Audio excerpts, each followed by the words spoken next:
코스닥 지수가 연저점으로 떨어졌습니다. 그러면 코스닥 인버스 투자자인 저는 돈을 벌었을까요? 하나도 못 벌었습니다. 지수가 제가 샀던 매수 지점보다 더 떨어졌음에도 불구하고 저는 결국 600만 원 정도 통행료를 내고 손절하고 도망쳤습니다. 왜 인버스는 결국 잃을 수밖에 없는 게임이었는지 제 뼈아픈 실전 경험을 공유하겠습니다.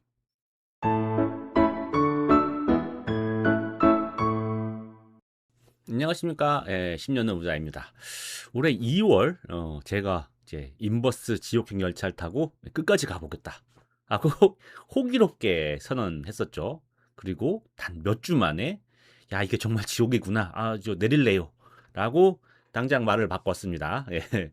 그런데 내리고 싶어도 손실이 너무 커지다 보니까 내릴 수가 없었죠. 손실이 2천만 원, 3천만 원, 4천만 원, 5천만 원, 6천만 원 계속 커졌습니다. 심지어 3월 5일 단 하루에 3,700만 원 손실을 기록한 날도 있었죠. 이렇게 이제 손실이 이제 계속 커지는 와중에 이제 손실이 1억 가까이 되니까 이제 투자금 1억 6천이 다 날아가는 것 같은 그런 절망감도 이제 오더라고요. 그렇게 힘들었던 시간이 지나서 드디어 코스닥 인버스, 코스닥 곧버스 대부분을 정리하고 빠져나왔습니다. 비록 완전히 다 빠져나온 것은 아니지만 코스피 인버스, 코스피 곧버스는 여전히 큰 손실에 있지만 어찌되었든 코스닥 인버스, 코스닥 곧버스를 대부분 정리하면서 그 과정에서 느꼈던 인버스 투자의 위험성과 왜 인버스 투자로는 수익을 내기가 어려운지 투자자의 심리에 대해서 제 실전 경험을 통해서 솔직하게 여러분께 공유하고자 합니다. 그러면 지금 시작하겠습니다. 첫 번째, 의미 복리 효과는 제가 상상하던 거 그 훨씬 이상이었습니다. 사실 저도 의미 복리 효과를 몰랐던 건 아니었거든요. 이미 물려버린 이상 다음 조정을 기다리는 동안 약 10% 정도 의미 복리 효과에 의한 손실은 어쩔 수 없지 뭐 이렇게 생각을 했었습니다. 그런데 이번 장은 말 그대로 미친 장이었잖아요. 아래에는 이제 제가 2월 13일 종가 기준 당시 제 계좌 상황을 쓴 거거든요. 요거는 이제 제 채널 게시글에도 올라와 있습니다. 2월 13일 당시 코스닥은 마이너스 12%, 코스닥 곧버스는 약 마이너스 24% 손실이었죠. 손실 총액은 약 4천만 원 정도였고요. 이를 보기 편하게 차트로 보겠습니다. 요것이 코스닥 지수거든요. 제가 2월 13일 그러니까 코스닥 지수 1108 정도의 이제 마이너스 12% 정도였던 거죠. 그렇기 때문에 내가 1100에서 마이너스 12%니까 지수가 1000을 깨지고 1000 깨지고 의미복리 효과 있으니까 한 950 정도면 내가 본전에 오지 않겠어? 이런 생각을 하면서 버텼었습니다.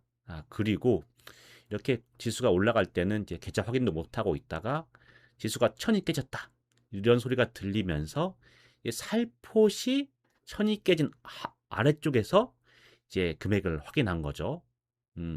그런데 보고 핸드폰 던져버리려고 그랬어요. 이게 보니까 지수가 1000이 깨지고 제가 샀던 지수보다도 낮은 상태에서 금액을 확인했는데 웬걸 제가 말씀드렸을 때 2월 13일 날 마이너스 12%라고 그랬잖아요. 한 배짜리 인버스가 코스닥 인버스가 마이너스 15% 그리고 코스닥 곧버스는 마이너스 30%인 것입니다. 너무 빠져나가고 싶은데 빠져나가려고 보니까 야 아직 어림도 없어. 빠져나가고 싶으면 돈 이만큼 내고 나가. 뭐 이런 느낌이었어요. 이것이 가능했던 게 특히 유별나게 올해 장세 변동성이 엄청 심했잖아요. 제가 인버스를 말씀드렸던 그 2월 13일 기준했던 2월 13일 이후 코스닥 인버스 사이드카만 무려 23번 발동했습니다. 이 사이드카가 5% 이상 변동할 때 사이드카가 울리니까 2배짜리는 사이드카 올릴 때마다 10%씩 움직인 거예요. 그게 23번 있었다는 겁니다. 의미복리 효과야 많이들 아실 테니까 뭐 간단히만 정리하면은 100원을 기준으로 할게요. 100원에서 10% 상승했어. 그럼 110원이 되지 않습니까? 여기서 다시 10원이 빠졌어. 10%가 빠졌어. 그러면 100원이 아니라 99원이 되지 않습니까? 그렇게 10%가 올랐고 10%가 떨어져서 본전이 왔음에도 불구하고 나의 계좌는 1원이 빠지는 효과. 이것이 의미복리 효과인데요. 이게 사이드카가 23번 울리고 사이드카가 안 울린 날도 뭐 3, 4%씩 계속 움직이다 보니까 사실상 사이드카가 울리면 뭐 6천만 원 포지션 기준으로 해서 오고 갈 때 이제 1%가 움직인다고 치니까 0.5%씩 빠진다고 치면 30만 원씩 이제 깎여 나가는 거고요.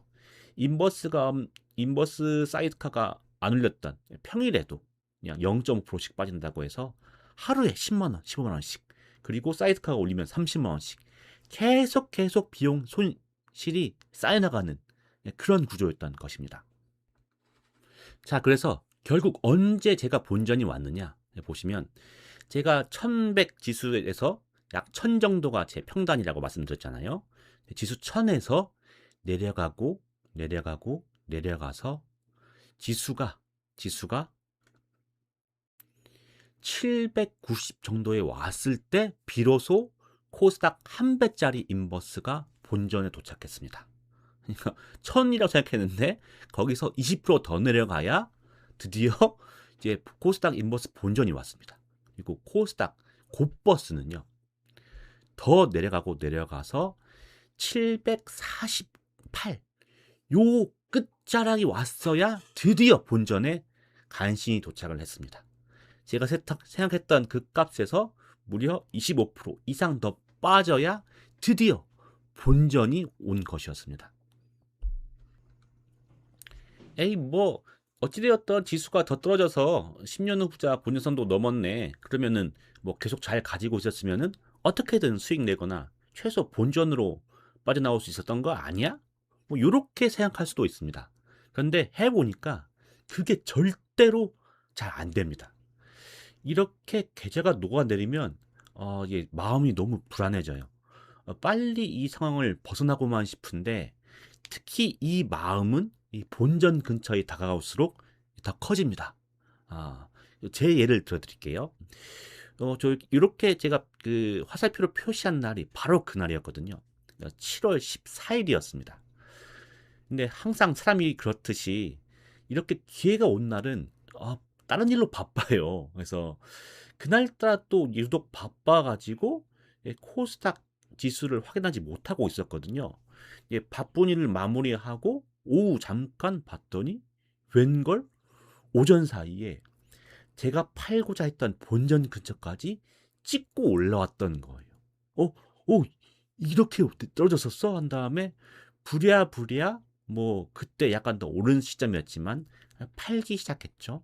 그런데 제가 파는 속도보다 코스닥 오른 속도가 더 빨랐습니다. 그래서 코스닥 곧버스가 마이너스 3%까지 갔는데 그날 마이너스 10% 정도에서 종결이 됐고 저는 한 500만 원 정도밖에 팔지 못했어요.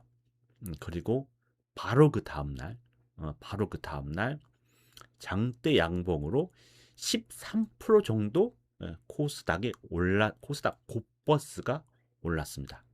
그래서 제 손실은 바로 마이너스 23% 정도가 됐습니다.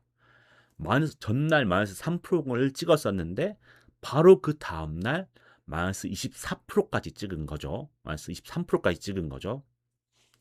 요거 버틸 수 있으시겠습니까? 저는 못 버티겠더라고요. 그냥 머릿속에서 어제 팔았어야 하는데 이 생각밖에 남지가 않더라고요. 이 지긋지긋한 인버스를 불과 180만 원 정도만 내면 벗어날 수 있는 상황에서 이제 2,300만 원 내고 벗어나야 된다. 그리고 한 번 더 사이드카가 위로 뜨면 내 손실은 더 커질 수 있고 못 벗어날 수도 있다. 이런 생각을 하니까 이게 안 팔 수가 없더라고요.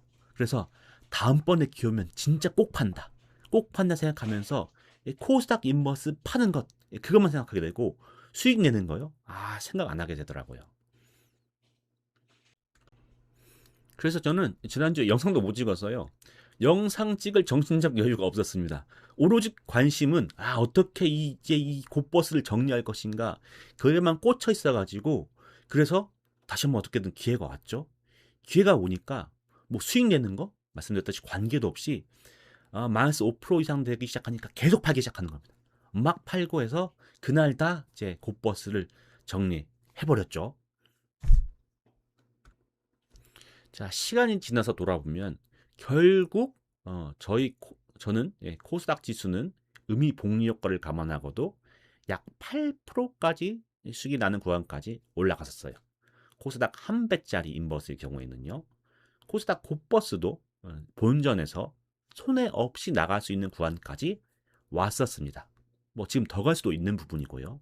하지만 말씀드렸듯이 그 기다리는 저희 심리가 도저히 그걸 버티지 못해서 본전 근처만 오면은 이걸 팔기 시작하는 거예요. 그러다 보니까 결국 수익 구간까지 가지만 그 구간에 가기 전에 다 팔아버리기 때문에 결국 손실로 마감할 수밖에 없었습니다. 그래서 저는 결국 이제 마이너스 6% 정도, 600만 원 정도 통행료를 지불하고 코스닥 인버스, 코스닥 곧버스에서 거의 다 빠져나왔습니다. 이것이 바로 인버스 투자자의 현실이 아닌가 싶어요. 의미 복리 효과로 계좌가 깎이고 심리가 크게 무너지기 때문에 정작 지수가 떨어지고 수익 내는 구간까지 가더라도 그 전부터 매도를 해버리면서 결국은 손실을 보면서 탈출하게 되었습니다. 자, 정리하겠습니다. 사실 저는 이제 매 사이클마다 인버스 투자를 해왔어요. 그래서 100만 원으로 시작해서 잘 되니까 300만 원, 그다음에 1,500만 원, 그리고 지난번에 바로 직전에 5천만 원. 매번 수익을 내왔기 때문에 이거 되는구나 하고 금액을 늘려왔고 그러다 보니까 이번에 1억 6천만 원까지 거액을 치렀던 거죠. 상승장은 이제 상승장의 정점은 못 맞추더라도 이제 내가 최소한 어깨쯤 어느 넘어는 내가 좀 맞출 수 있지 않나 이런 생각이 좀 있었고 이렇게 하다 보니까 어깨에 서서 버티면 어느 순간 이제 무릎까지 내려올 수 있고 그때 수익을 낼 수 있어 이렇게 생각을 했었습니다. 그러다가 이번에 완벽하게 깨졌죠. 제가 잡은 곳은 상승장의 어깨가 아니라 상승장 초입의 무릎이었습니다. 이번에 크게 당하면서 인버스 투자의 본질을 깨달았습니다. 제가 생각하는 본질은 이렇습니다. 인버스란 작게 자주 이기더라도 간혹 한 번 질 때 와장창 크게 잃는 게임이다. 그래서 저는 앞으로 다음 두 가지 원칙을 세우고 실천하려고 합니다. 첫 번째, 인버스 투자는 이제 더 이상 안 합니다. 이제 너무 질려버렸어요.